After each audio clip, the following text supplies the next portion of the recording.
With the suboptimal aspect, this is really, the important part for me is what I'm looking for now is, the quality of movement. So again, not just the quantity of the movement, that's kind of what we look for in the movement assessment, but now some of the quality for how I feel during my kind of examination now. So essentially in my head is I'm looking for, do the joints move, right? So do the joints move and do the right muscles work? That's what I'm looking for during my examination process. So to kind of break these down a little bit, so do the joints move? And really the second question is, and the wrong parts don't. Okay, so do the right joints move and the wrong points don't, right? So they kind of stay stable. That's an important concept. And then two is, do the right muscles work and the wrong ones don't? Okay, so I want to get, with hip extension, I want that to be more glute. I don't want that to be lumbar paraspinal, for example. Those types of things. So again, it's looking at the quantity and the quality of the movement. So using our example from the last presentation, again, just for consistency here, you look on this person, we're starting to do a little bit of knee flexion, and they have a tight quad. They have a tight rectus here. That's kind of what this picture is depicting. If we just have, let's see if I can go heel to butt and see if I can go all the way up right here. When this person's tight with their quad, they're going to have compensatory movement of their lumbopelvic area. They're going to get tilting right here.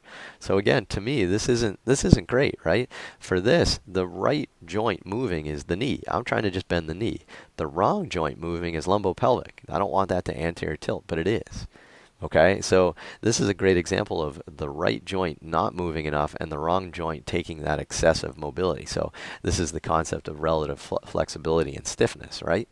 So that's something we're looking for in kind of our suboptimal portion of our orthopedic examination. We're looking for those little things.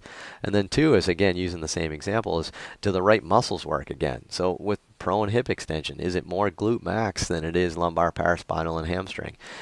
What's the sequence of those times with those movement patterns? To me, that's pretty important again.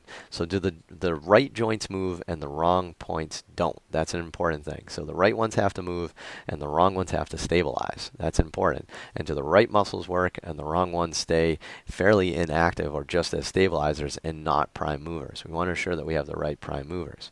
And if they don't, what do we do here? Essentially, you need proximal and distal stability if those right joints aren't moving, right? We have to be able to stabilize those other joints before we can get the joint we're looking for to move.